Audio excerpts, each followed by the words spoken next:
So which are the actual challenges for securitization market and what has changed in the last years? I think the biggest issue that we're facing in the securitization market right now is the incredibly small size of the market. The market this year so far is the smallest it has been since 1999. Now, one of the things about this market is, of course, that since the crisis in 2007, it has been a very subdued market. But I would like to compare it to a patient that's in a coma. Because the patient's been in a coma for a very long time, it is easy to assume that the reasons why the patient is in a coma today must be the same reasons, the same medical condition as the patient had that sent it into coma at the beginning. In fact, this is a mistake for the securitization market. In 2007, 2008, 2009, the securitization market was incredibly small because there were no investors. Nobody wanted to buy this product. Today, of course, the market is very small and people assume that it must be because the investors have not come back. This is simply not the case. The investors are there. I speak to investors all the time who are telling me they want to buy this product.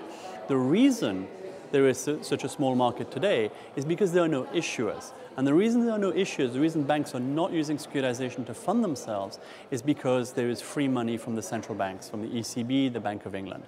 The result of this is it's always cheaper for a bank to go to the central bank to get its funding than it is to go to the securitization market. Now, this is a really serious problem because there comes a point where a market becomes so small that it will implode.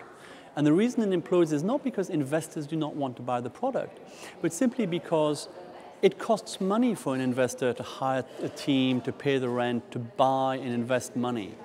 And if there is so little product to buy, that product doesn't generate enough money to justify the infrastructural costs of still investing in that market. And we are now, I think, at a cusp where very soon we may get to the point where the market is too small to be self-sustainable. And this is a really serious issue because the securitization market in a Europe where the banks are deleveraging is really going to be an essential part of how do we continue to fund the European economy. And so what we at PCS are saying to the central banks is, of course, it's not a question of stopping the funds going to the banks right now. This is not a credible situation. But it is really important to start outlining when and how the central banks are going to start pulling back from their present monetary policy so as to give an incentive to banks to start reusing alternative funding strategies such as securitization so that when the monetary policy does tighten, we are not faced with this huge funding gap.